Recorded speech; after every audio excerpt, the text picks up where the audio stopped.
There are certain issues that people on the left and the right in American politics will never discuss. And the reason they won't discuss them is because they agree mutually. The Democrats and the Republicans agree on something, so they don't want to talk about it in public debate because it reveals the fact that they're basically the same. They only talk about things on which they disagree. Turns out that the things on which they agree are the most important things. The things in which they disagree are relatively minor. We need to understand that we have been artificially divided for far too long.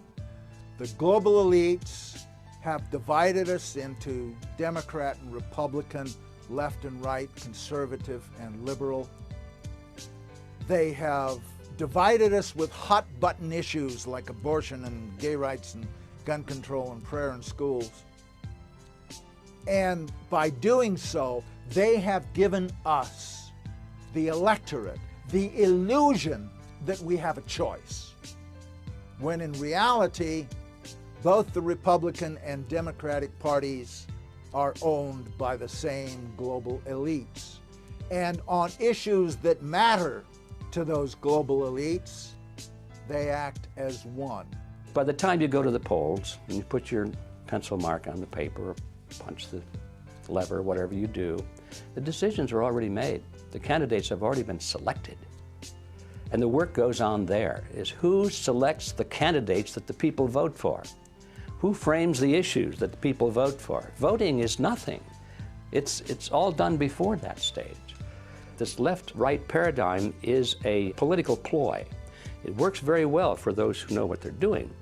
We find that the Republican Party and the Democrat Party both are pretty much in the hands of a relatively small group of people with a membership of about 4,000. It's called the Council on Foreign Relations. These are the people that are really pulling the strings in both the Republican and the Democrat Party. We get a lot of advice from the council, so this will mean I won't have as far to go to be told what we should be doing and how we should think about the future. People like Hillary Clinton know, even at that elevated position, Hillary Clinton, you'd say, was one of the big movers and shakers. Compared to the Council on Foreign Relations, she's not. She's a small fish. And she knows that she's got to get the approval of the CFR. I had a friend, Nick Rockefeller, okay, who was one of the Rockefeller family. The ultimate goal that these people have in mind is to create a one-world government. And this is given me straight from Rockefeller himself. This is what they want to accomplish. Not just any world government, but a world government based on the model of collectivism. In other words, big, powerful, centralized world government. If it were a world government based on the principles of freedom and freedom of choice, freedom of culture, low intervention, if no intervention in the lives of normal human beings, it might be a wonderful thing, but that's not the kind of world government the left and the right have in mind. They're talking about total world government with all major decisions being made at the top and people at the bottom being peasants, basically, in a high-tech feudalism. In a brief video introduced by the United Nations Secretary General Boutros Boutros-Ghali and containing some exceptional footage, the connection between the United Nations, New York City, and the Rockefeller Foundation is clearly drawn. The future of this country and the lives of our children and our children's children are interwoven with the success of the United Nations. In it lies the hope of the people of the world. My father considers it a privilege to have had a part in the development of its permanent home. I'm glad to hand you, Mr. Lee, my father's check. Thank you, Mr. Rockefeller. For every single department of government you have on a federal, local, county, state, provincial level, the United Nations had an equivalent department to deal with everything. It was already set up, in fact, to be global government. H.G. Wells said at the League of Nations, which was the embryo for the United Nations, he said, this is the nucleus of the world governments, when eventually all laws will come from there, be passed and signed into law by treaty of all the member countries. Eventually, we won't even have to go through the farce, and that's what it is, of voting in parties or candidates, because in the latter part of the 20th century and now into the 21st century, we're being trained, rather obviously, to simply accept rule by experts, rule by scientists, rule by professionals, and that's what they mean when they call governance. 2009 is also the first year of global governance, with the establishment of the G20 in the middle of the financial crisis. The climate conference in Copenhagen is another step towards the global management of our planet. By order of the City of Pittsburgh Chief of Police, I hereby declare this to be an unlawful assembly. If people would just engage a few more brain cells, open the eyes and look, they will see the scale of fascism, no other word for it, that we are being subjected to today. I remember we had an FBI consultant on the picture telling me that they can use your ADT security box microphone to get your stuff that's going on in your house, or OnStar, they could shut your ar down. And he told me that 1 in 5 phone calls that you make are recorded and logged. And I laughed at him, and then he played back a phone conversation I'd had 2 years prior to joining the picture, the FBI consultant. And it was like one of those phone calls, it was like, you know, what are you wearing type of things. Really? Yes, it was mad weird. Wait, so you mean they had a record of you from 2 years prior to me joining the picture. Even being associated with the movie? With the movie. Well, that seems creepy. It's extremely creepy. Tim, is there any way, now obviously it was a voicemail, they could try to get the phone companies to give that up at this point, but if it's not a voicemail, it's just a conversation. There's no way they actually can find out what happened, right? Unless she tells them. No, there is a way. We certainly have ways in national security investigations to find out exactly what was said in that conversation. It's not necessarily something that the FBI is going to want to present in court, but it may help lead the investigation and or lead the questioning of her. So somewhere it's being digitized, or they can actually get that. Because people were saying, look, that wouldn't be possible. Yes. It's pretty incredible what you're saying. No, welcome to America. All of that stuff is being captured as we speak, whether we know it or like it or not. Note to self, as Deb Farrick just said here, yeah. First up tonight in the news, yes, the re-education camps do apply to American citizens. I understand this is shocking, but the time for denial is over. Yesterday, of course, we covered the leaked U.S. Army document that outlines the plan for re-education camps in America. I can't believe it either, but yes, they do use the word re-education, and they repeatedly refer to operations inside U.S. territory. Paul Watson has highlighted all the quotes about how the psychological operations officers are going to be brainwashing people in the camps, determining who needs to be indoctrinated, and on, all part of this Department of Defense document for internment and resettlement specialists. So it refers to in the document DCs, that's displaced citizens or civilian internees. It talks about things like implementing policies, quote, within U.S. territory.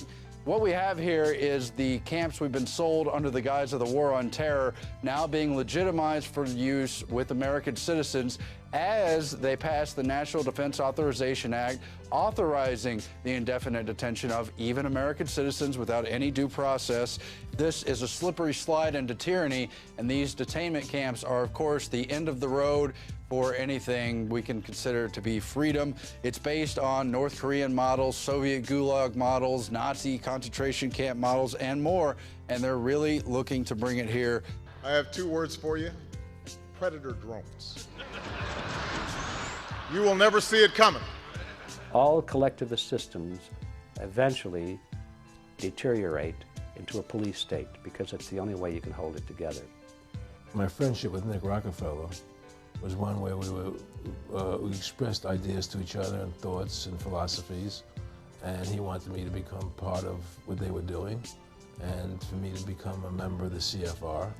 And I used to say to him, what's the point of all this? You have all the money in the world you need. You have all the power you need. What's the point? You know, what's the end goal? And he said the end goal is to get everybody chipped, to control the whole society, to have the elite people controlling the world.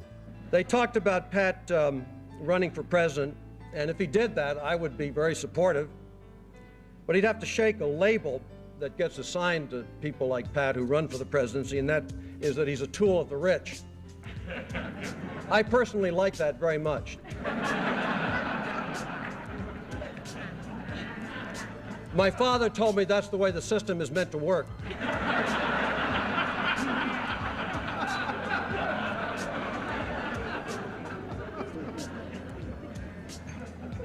You know, I think Pat's coming quickly. Soon, I think he's going to be in a position for the Trilateral Commission. And if he shows promise beyond that, there's Bilderberg. World control, Pat. Settle for nothing else. At the top of this conspiracy are a handful of ultra-wealthy multi-billionaires in the world. Some of them have been conspiring for more than a century. Their tools are the Council on Foreign Relations, the Bilderbergers, the Trilateral Commission, and they have tools in other countries as well. Now, they've taken over our government, both Republicans and Democrats. There's no difference anymore between the two parties. They control both parties. It doesn't matter to them which one wins, because who's ever running for president will be someone they anoint. And the fact of the matter happens to be that you can't win an election unless you have enough money to win. They make sure who gets the money. And they've even written about it.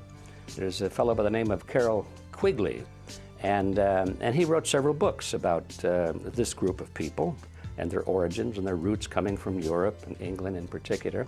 And he comes to a very interesting point in one of his books where he says, okay, this is the way the real world is. He said, how is it that we collectivists, we elitists, how can we rule the world when at the same time we want to let the average person think that they're living in a, quote, democracy? And he answers the question brilliantly. He said, it's very simple. You've got to have two major political parties, and they'll both have the same major goals, the same basic fundamental principles, and they'll argue with each other on the surface with slogans and leadership and style and all of that sort of thing. He said, but we will control them both. There's the strategy. There's the whole scam behind this left-right paradigm. When you understand this history and this reality, you look at it and you say, well, yes, we've got a left wing and a right wing, but they're just opposite wings of the same ugly bird. And we have our cheerleaders, you know, the news commentators and the talk show hosts on the left and on the right, and they frame the debate. They won't let the American people debate the real issues. They won't let them even think about the real issues, which are we going to keep American sovereignty or not? Are we going to let the Federal Reserve System, which is a banking cartel, continue to run our government or not? They won't let us talk about those things. Ron Paul, what's your perspective on how the media has been ignoring him and demonizing him? It's fascinating. I must say, the more I listen to and the more I read what Ron Paul has to say, the more fascinated and the more respect I have for this guy, because this guy's got courage. He understands that people want to be set free from big government, and he's not, you know, he's not scared of taking on any issue at all. And you know, I watch him. There was one of the primaries the other day where Ron Paul got 27%, an amazing figure, and yet the BBC virtually refuse to even admit the fact that he's actually contesting the race. And I understand that many conventional parts of the US media have been the same. And by the way, this pretending Ron Paul doesn't exist for some reason has been going on for weeks. A new Gallup survey showing Rick Perry running second to Mitt Romney, knocking down Iowa favorite Michelle Bachmann to fourth. Behind who? Fourth behind who? How did Libertarian Ron Paul become the 13th floor in a hotel? And it's kind of, you get a Ron Paul figure that comes along and challenges basic assumptions. And perhaps, to some extent, I've tried to do some of the same things over on this side of the Atlantic. And it's like a media blackout. That tells you there's the evidence that it's controlled. The owners of this country are the voters of this country. You're wrong about that, my friend. Aren't the owners of this country the voters in this country who elected George Bush? No, they're not. Listen, politics, these elections are a charade. It is a charade. Oh, okay. It is, they are meant to... Well, I'll tell you, listen, just listen for a minute. Learn a little something. The elections and politicians are in place in order to give Americans the illusion that they have freedom of choice. You don't really have choice in this country. This is not a party issue. This is not a left-right issue. The question is not, should we have big government or little government? The question is, who should government serve? And it should serve the people. And it hasn't been doing it, and it still isn't doing it. And changing from Republican to Democrat or Democrat to Republican is not going to change that. So that's the problem. As long as we depend on the phony wrestlers and depend upon their well-paid cheerleaders in the media to keep us focused on secondary issues, we're never going to get out of this mess.